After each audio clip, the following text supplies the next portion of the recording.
I was a guest on a podcast last week. This gentleman liked to get into the nitty gritty of a person, like really go deep. And I guess I didn't go deep enough because he made a comment to the effect that he was shocked I didn't answer things or didn't go very deep. And that's what he expected that I would do. And the reason he wanted that was because he wanted to build a connection between me and the audience. And yeah, I was holding back. I was holding back for a few reasons. And I started to evaluate them on the weekend if they were really valid. Then I saw this video of a 7-year-old giving a TED talk, a 7-year-old in front of this gigantic audience, giving a TED talk about the power of playing peekaboo with your child. And first 5 years being so important, having the connection, having the interaction, how to build trust in the things that you can do with your child so that they can get the foundations for being a trusting, communicative, and healthy, emotional human being. I don't know why that struck me so much. I guess because the crux of why I do what I do started at age 5. And it's a story that I don't really share very often. I refer to it very lightly. And I thought, you know what? If I'm going to do this, I need to really share what I'm about and why I do what I do, because this is what I want to do for the rest of my life. And it's a good reason. There's a really good reason why I'm doing this. So if you are triggered easily, I'm going to talk about some really sensitive stuff. So I don't know if you need a Kleenex, maybe you will, but yeah, this is me and this is why I do what I do. So I feel kind of like a reboot of my podcast where I'm going to get down to sharing me, and I'm going to make sure that I really share a lot more of myself in coming podcasts so that you can hopefully connect with me and connect with yourself more. So let's get started. This is Flavors of Emotions, expanding your emotional palette for a tastier life. My name is Kim Cordy. Together, we explore how to make sense of our feelings through the lens of a chef, understanding flavors and a recipe. I am here to help you refine your emotional palette to differentiate the emotions that shape your world. I was raised south of San Francisco on the peninsula, and I lived in a really idyllic neighborhood. This was back in the 60s. We had fun. I had a lot of fun. I was very experimental and curious. I can remember, I guess I was probably under 6. I might even say in the 4-ish age or a little older.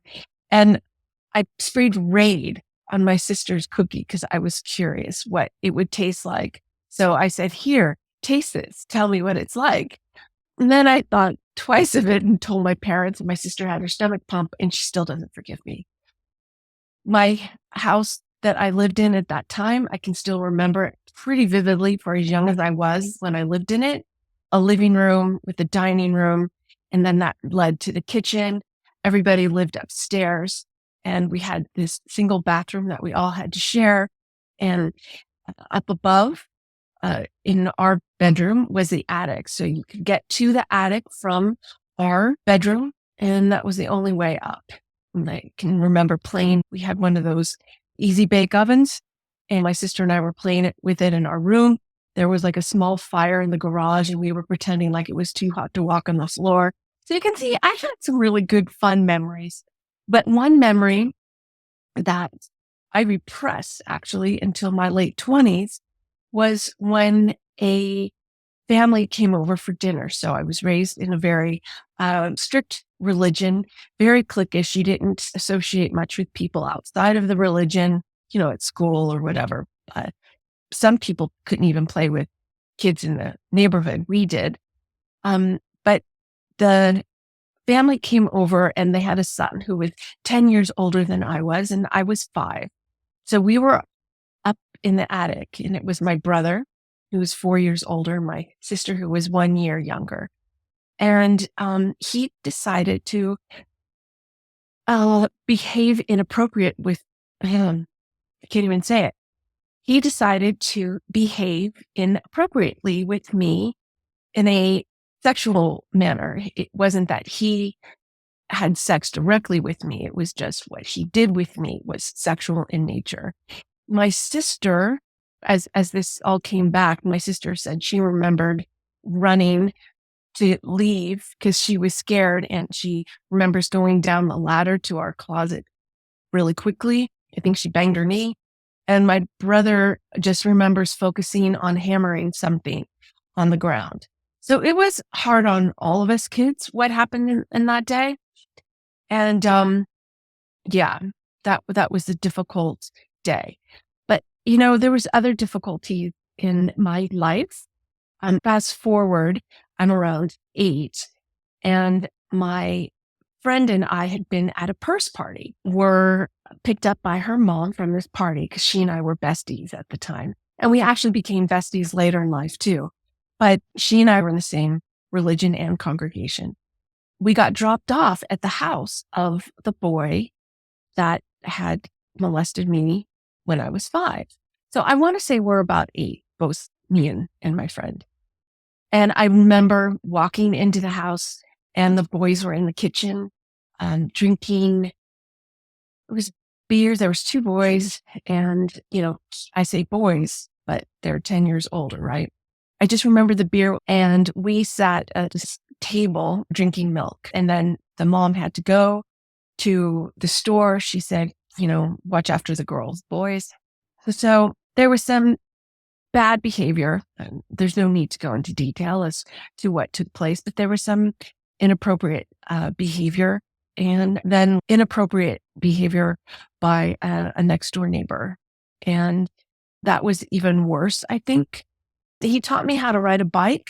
And so it was very confusing for me because here was this person who was being so nice and yet hadn't been very nice in the things that he did. And once again, he had a friend, and there was some, very, very, very confusing for me. Very, very confusing because I got my period at age 9, and that's when it all ended. And I remember his cousin came to live there. It was a young girl. And I can remember even having a dream where I went up to the door and she shut it on me because of her shame over what was going on. So I don't know that anything happened for sure with her, but I guess inside of me, I always worried that something had. So, 5 to 9, I had more than my fair share. I think even one event is more than anybody's share, but it was still more than my fair share.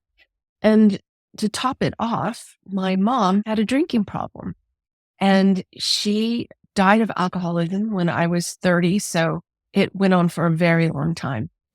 And I had shut down a lot of what had happened to me when I was younger. And so I was shutting down lots of things, like my mom's drinking.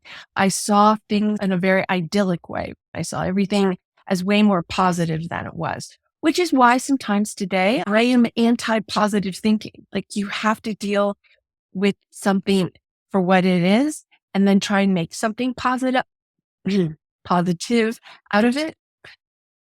But, if you don't face what is negative, then you're just going to have to deal with it sometime or another. So let's go fast forward. I actually lived at home into my 20s, late 20s, because to be quite frank, I was worried that if I left the house, my mom would die. And one day my mom came into my room and she started telling me about her hallucinations. I think I was probably 27 about this time. Oh, stop before that. I'm sorry. I'm screwing up the story. My grandfather had died. We were at a restaurant and we're just talking and having dinner. We had just been to the family viewing, and this funeral was the next day where the memorial service where everybody would be there. And my mom starts talking about that event when I was 5.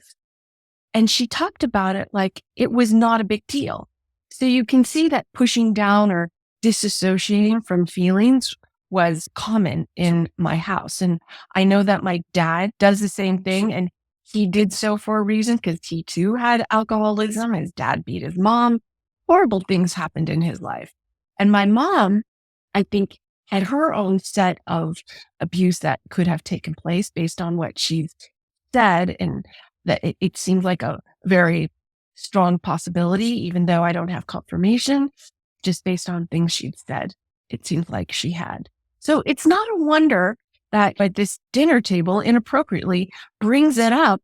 And both my sister and I stopped eating. And we're like, what? I'm like, Dad, did you know about this? And he goes, oh, I don't remember this. Sister and I are looking at each other. And I finally said out loud, I thought that was a dream. I literally thought that that was a bad dream that I had had. And I remembered it as a bad dream. And my sister did too. But she just remembered her piece of seeing what was going on and going down the ladder into the bedroom from the attic. So that was huge, right? So now I know this is true, but I still didn't connect to it. In fact, I talked with a friend of mine, her name was Julie, who had also been sexually abused by somebody within the religion. It was awful what happened to her by a babysitter's son. And so Julie's like, well, Kim, don't you feel things around this? I'm like, no, it's just what happened. Like I didn't feel anything around it. It was just something happened to me, no connection. Now we can go forward. And I'm in my bedroom. It's about 5 a.m. and my mom comes in and she's talking to me about her hallucinations. What? She's saying, yeah, so-and-so's out on the deck and I'm in trouble. And so I got really scared and we called the hospital and they said, she's got DT, she's detoxing. And she hadn't had anything to drink because she was trying to sober up. Bless her soul. And he ended up in a rehab. And it was pretty rough when she was in rehab. She stayed there for a month. And as she came out of it, I mean, my mom and I were always very, very close. But we were incredibly close after that. And I participated in everything that she needed to have support. Like I was there. And then a licensed social worker who talked about alcoholism and the problems that happens in families and that the sexual abuse that can take place and things of that nature. And I was like, I want to talk to this woman because I felt now like I needed help. People were saying to go to Al-Anon and it just didn't feel good for me. So I went to go see this woman and it was like, I guess I'd been abused written on my forehead because she asked me. And so I told the story about what happened when I was 5. And she's like, how do you feel about that? And that was when everything started coming back. It was when I went into therapy. God bless her for having her in my life at that point in time. She served such a great purpose and helped me to uncover and to recollect what went on when I was 5. And then I remembered when I was 8 and I remembered the other things that happened with my neighbor because that was a little bit more often because of the close proximity. And, yeah, it was a hard time. And that's what happens, right? When those things were pushed down and pushed down and pushed down, it comes out and it's a lot. And that's why you need someone. And that's why people drink. And that's why people take drugs is because they're pushing it all down. For me, it was eating. I was very, very heavy. And so I did go to Overeaters Anonymous and I lost a lot of weight. I stayed thin, thinnish. My, I never thought of myself as really thin, except for uh, a few occasions, but I was thin and stayed that way until menopause. Thank you, hormones. But point is that my drug was food. And also I would eat and throw it up. So I was bulimic on occasion because I would eat because I felt bad. I didn't want to get any fatter. I was eating the food and then I'd throw it up when I was doing that emotional eating. It's gross. I know. But this happens. And the reason that this happens is because we're trying to keep these emotions down. We're trying to feel better in an unhealthy way. Eventually, my mom has started drinking again, and it's like it was amped up like crazy. She was really, really drunk. And so I had to leave the house for my own well-being. I was working so hard on trying to make my life better. Still in therapy, I moved in with my brother and his wife. And then eventually I moved into a place of my own. It was a nice, comforting spot for me because I wasn't really ready to be alone. Now, in this religion, you have this thing where you confess your sins. You do it in front of these people who are called elders. And so I was still a part of the religion. I had, during all of this craziness, I had I wouldn't even say it was a relationship. He and I just were having sex. Like we didn't go out to eat. It was just, we were having sex and it was very disassociated, but I felt like I was almost reliving part of my youth in this event. I don't even know how to explain it, but I did. And so, of course, I was having sex outside of marriage. And so I had to go to the elders and confess my sins. And this was right in the middle of all of this therapy and all of this stuff that was coming out and my mom's drinking. And so, um, I told them about what had happened when I was younger. So I got very lightly, like a tap on the hand, punishment wise within the congregation. But then it's like, okay, well, you need to confront this abuser. And so because my friend was in another congregation, she and I were going to do it together. Let me set the stage here. There were two boys. One had already left the religion. One was still in it. We decided after much contemplation and a lot of work to confront him because we didn't want to falsely accuse anyone. In fact, what we would do is to be very, cautious and careful about it. We would write down what we remembered separately from that day. We wrote it down separately and then we would share. And while everything wasn't the same, there was a lot of overlap. And some things were very similar.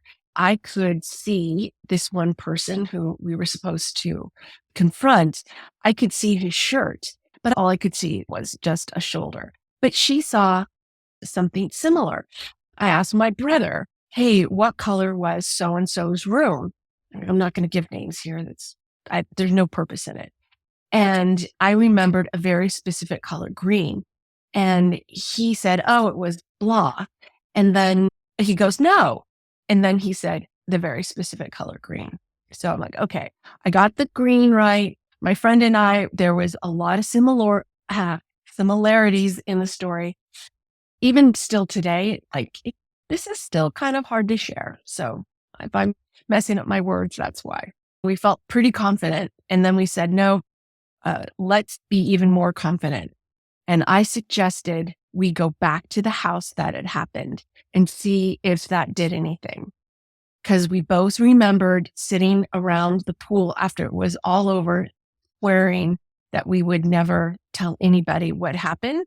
We both remembered our friendship falling apart and that we drifted as friends after that. So the point is that we went back to this house and I explained to the couple what was going on. And they were like, yes, come back.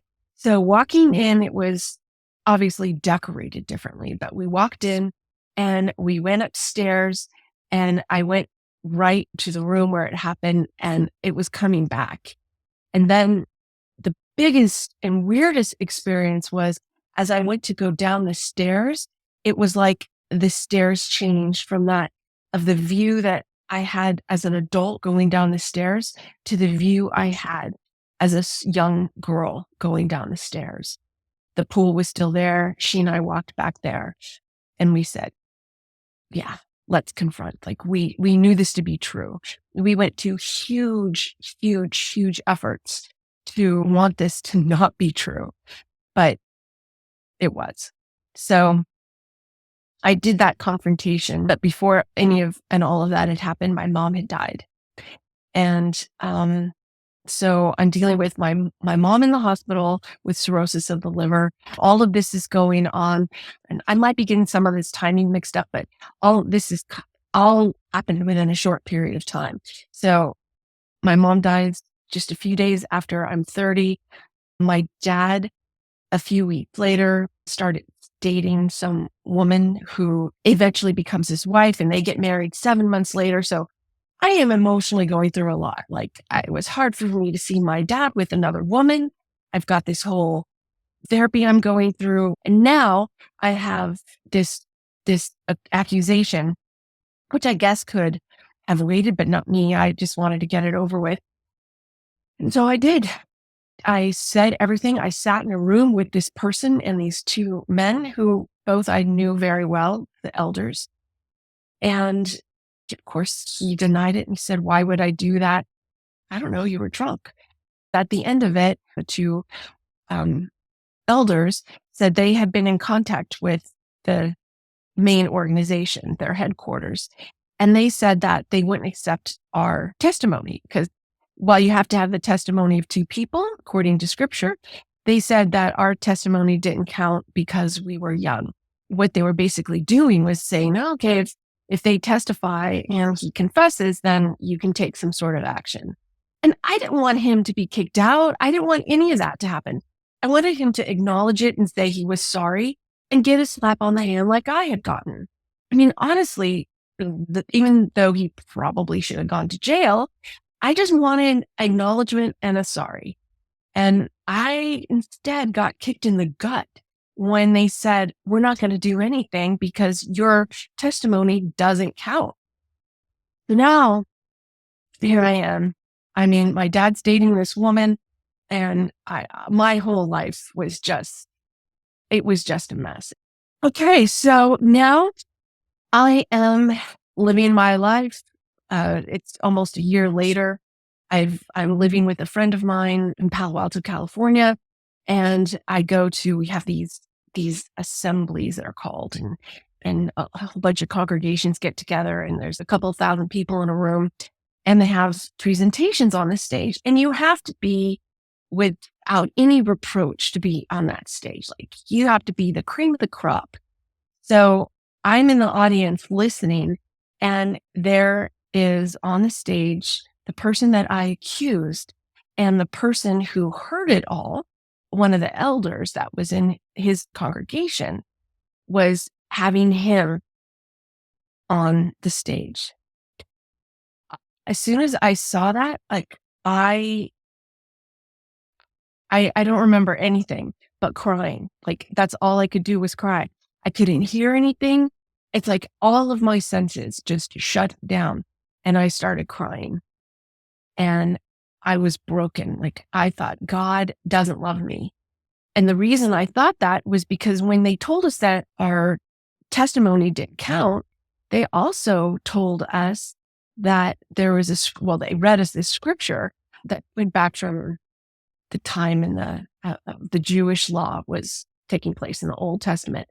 And they said that if a man accused his wife of adultery, he would take her before the priest and she would, she denied it. She would drink some water or something that they gave her to drink. And that if she had committed adultery, she would be barren. And if she didn't commit adultery, she'd have kids. So that was like, the proof was in the pudding, right? Kind of sick if you think about it, but that was what that patriarchal society came up with. They said to us like, hey, you just drank the water, so we'll see what fruits come of it. So when that man, that elder had him, who he knew my situation, my friend's situation, less than a year later, I was just like, oh my God, God believes him. He believes him. And I was gutted spiritually.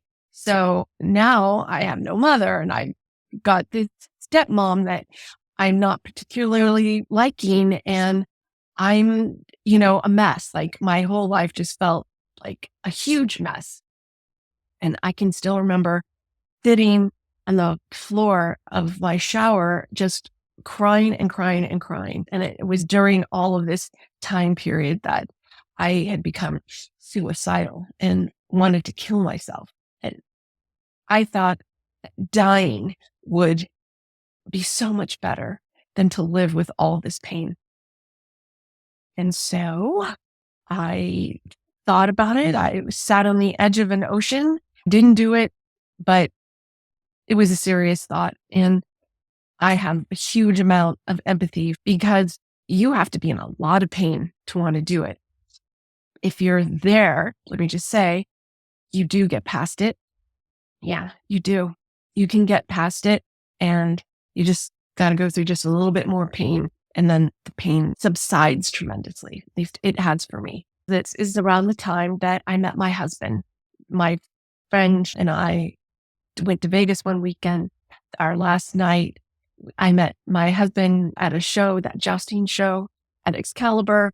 He was living in New York and I was living in Palo Alto, but we fell in love fast and hard. And the next thing you know, he was 7 years younger too. I was 32 by this point. And, yeah, he, was young, but he was an old young. Everyone thought he was older than I was. He's very mature. And we got married. I put him through chiropractic school. Thing is, with a man who hooks up with a woman who's an emotional wreck, who's got so many holes to fill inside of her heart, that's usually the kind who likes to be a rescuer or who needs to be needed or who's got their own thing going on. And you know what? That was true. And so after 9 years of marriage, we got a divorce because he had an affair. And I had given up my career, my business. I had a consulting business and I had given all that up because we were building our future with his chiropractic practice. And we had a running shoe store. And so it was like, grow it, sell it, and retire and have this great life. But, that didn't work out. He had an affair with someone who was my friend, and she was also working the front desk, and became my friend after working the front desk. I cooked dinner for us every Monday night. They had had an affair for, gosh, it was close to a year, and she was coming over every Monday. Can you imagine? Like, how could she sit in my house? I think it was a power trip for her, but nonetheless, she wasn't my friend, but I didn't know that, and I loved her. So now here I am laying on the floor of my condo, and now you have a lot more insight as to why I couldn't get up off the floor of my condo. I was like, WTF? What the frig? Why can't I get life right? Like, what did I do so wrong? They talk about karma. And I was out of the religion. I was not a part of it, participating in at all. I still had those leftovers, like, oh, karma, that can't be. And yet it felt like it. What did I do? So I'm like, I got to get control. I got to get this into my own hand. And that's when I started down this path. And I've talked about my first book, The Perfect Heart, Creating and Maintaining Love-Life Balance, which was just the baby steps to start to look at my time in my relationships and communicating what I needed. The other thing I wanted to do was not hate him. And so I was determined that I was not going to let the end of our relationship dictate our whole relationship. So to do that, what do? You push down feelings, right? And it took me a long time to come to grips to hate what he did and partially dislike him for it and think of him as a horrible person because I couldn't do it. And he's not entirely horrible, but what he did was majorly horrible. So that is what got me to this point where emotions are so important, because a life of stuffing them, I have to say, it fucked me up. And willful blindness is probably one of the worst things that you can do. And I was willfully blind younger in my life. I was willfully, well, that was a coping mechanism. Some of this other stuff that happened with my parents and seeing the alcoholism in my mother, not being able to really come to grips with that.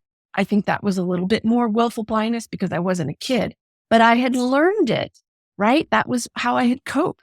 And then I was definitely willfully blind with my ex-husband. I said, I will never do that again. And it's still a work in progress because we're all human. But this is why I do what I do. This is why I'm trying to help people, because, oh my God, the difference in my life now from when I was in my 20s, from when in my early 30s, when I got married to my first husband, to my early 40s, when I got a divorce and really, really learned to try and carve my own way to really learn how to feel. It took a while. I don't think I really had the guidance. And it's when I got the book that I always talk about, because when I say this was my life changer, it was. And it's called How Emotions Are Made, The Secret Life of the Brain. And it's so much a part of what I write about and talk about. She came up with this theory of constructed emotions.